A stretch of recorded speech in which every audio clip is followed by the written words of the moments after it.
Thank you very much. Please, let's take our seats. Asante sana.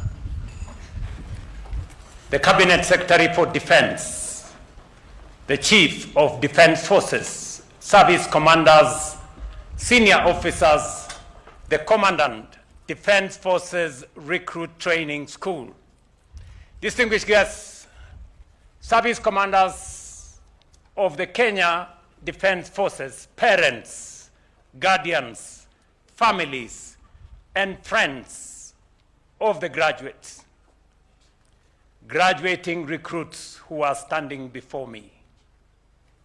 You arrived here from different families, different communities, and different counties of our republic.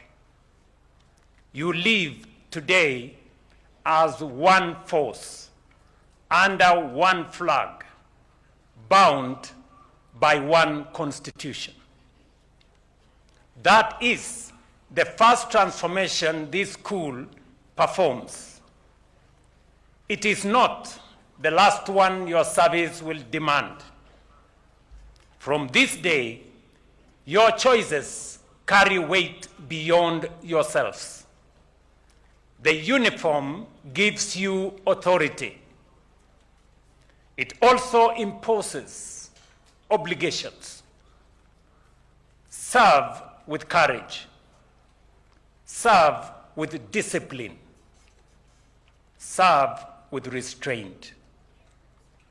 I congratulate every member of the recruits cohort 01 of 2025 on completing this demanding course, and I commend your instructors, your commanders, and every officer of this school who has participated in one way or another to the success of this day.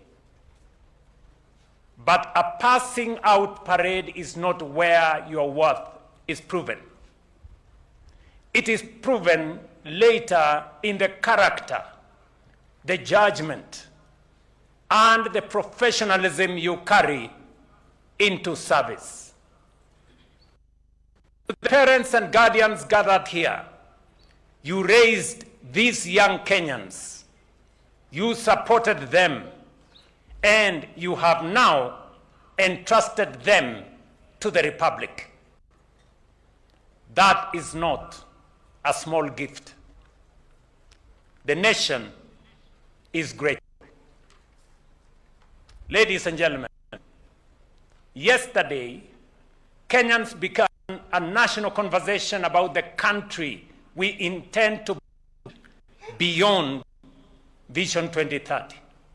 Not the next budget, not the next election, not even administration, but the Kenya we want to become across the decades ahead, a prosperous, reliant, and capable of guaranteeing every citizen a life of dignity. That conversation must include security. What must Kenya protect if the future we seek to build is to be possible? What must be built today to secure the nation we intend to become in 20, 30, or 50 years from now? Security and development are not competing priorities. They are the same foundation viewed from two different directions.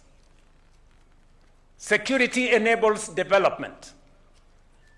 Development strengthens security. The Constitution is clear on your mandate. Defend our sovereignty and territorial integrity. Support other authorities in emergencies and disasters. With the approval of the National Assembly, restore peace where instability threatens the nation. Every one of these responsibilities is exercised under the Constitution and within the law. Ladies and gentlemen, The first duty of the Kenya Defence Forces remains and will continue to be the defense of our republic. Nothing dilutes that mandate, but the same capabilities that defend a modern nation also builds one. Military engineers strengthen strategic infrastructure. Military logistics move people, equipment, and relief supplies when civilian systems are overwhelmed. Military medicine saves lives when disaster or pandemic strikes.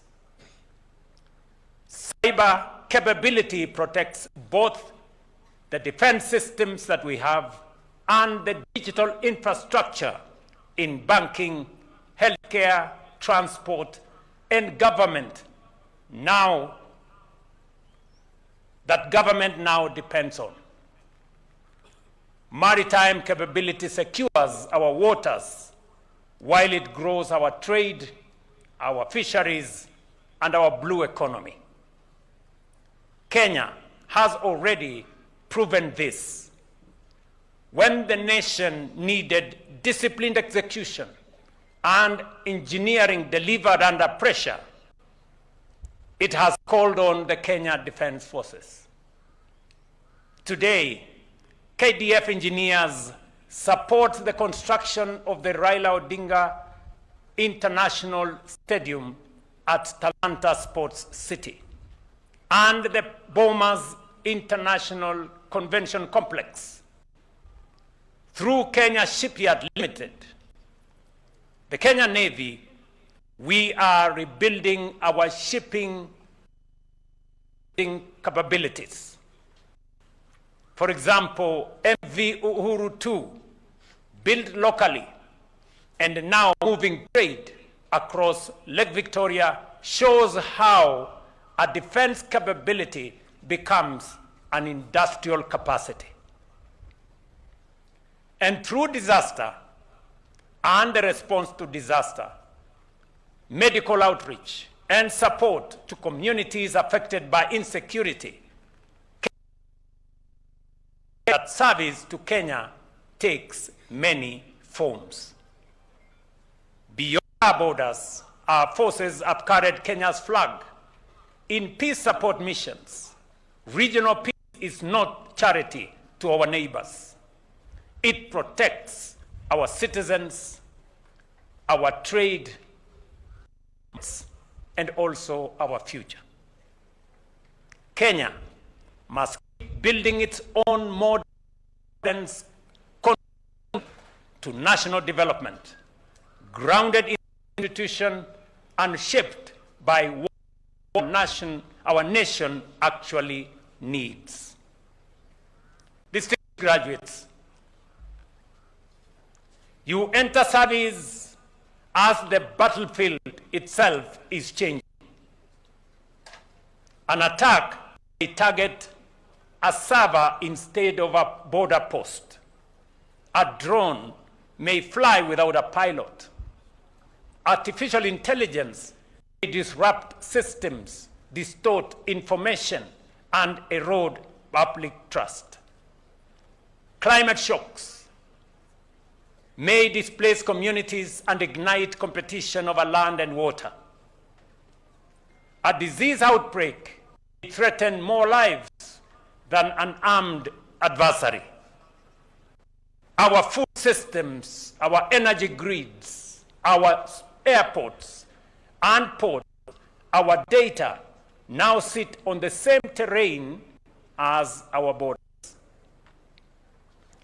Can a country call itself secure if its frontiers are guarded but digital systems, food supplies, and critical manufacturing infrastructure stand exposed?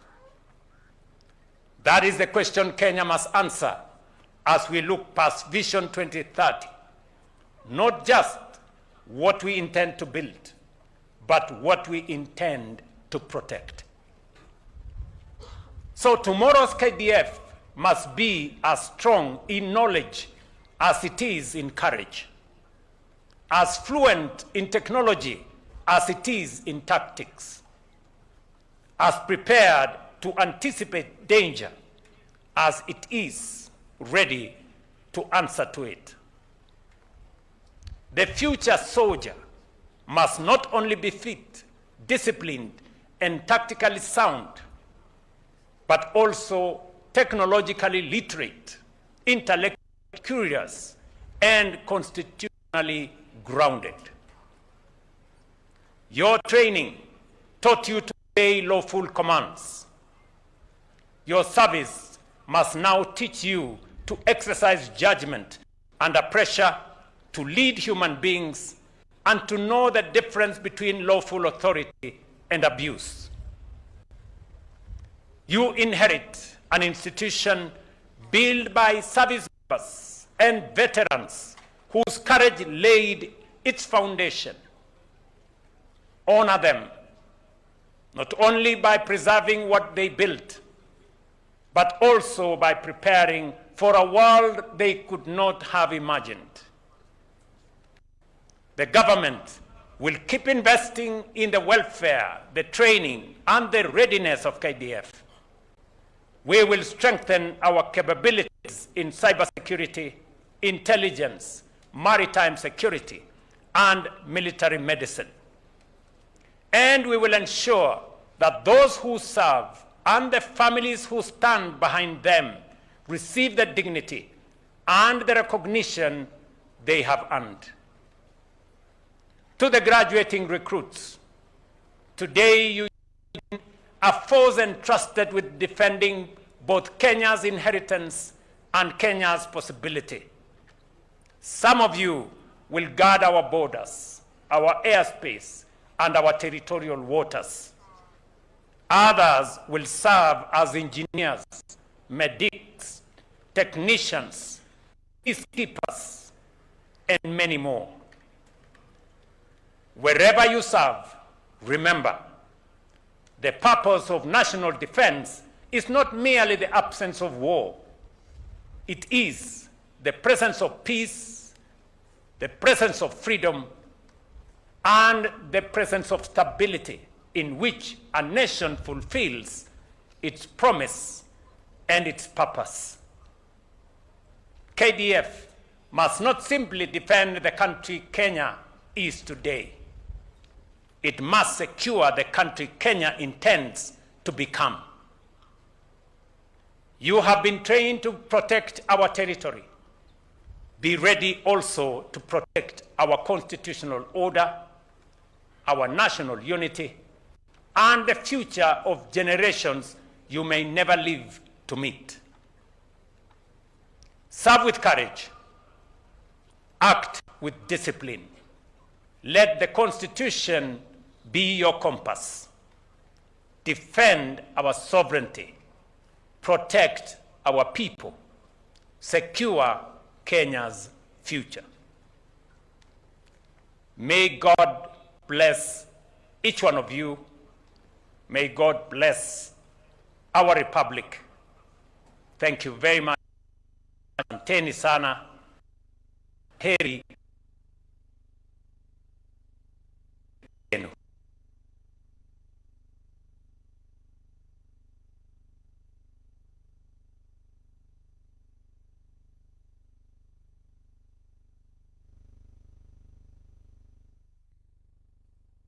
Hawa vijana mliotoa kwa serikali na kwa taifa la Kenya waweze kushughulika na mambo ya amani, mambo ya kuhakikisha taifa letu liko salama pande zote. Hawa vijana vile nimesema, tutawashughulikia,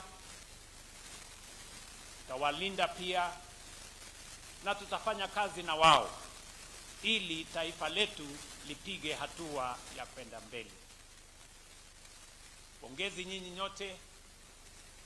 Mkirudi nyumbani mpeleke salamu zetu nyumbani sehemu zote za taifa letu la Kenya, tukijua ya kwamba sisi ni taifa moja, mandugu, ambao Mungu ametuweka pamoja katika taifa letu. Asanteni sana na Mungu awabariki. Thank you very much.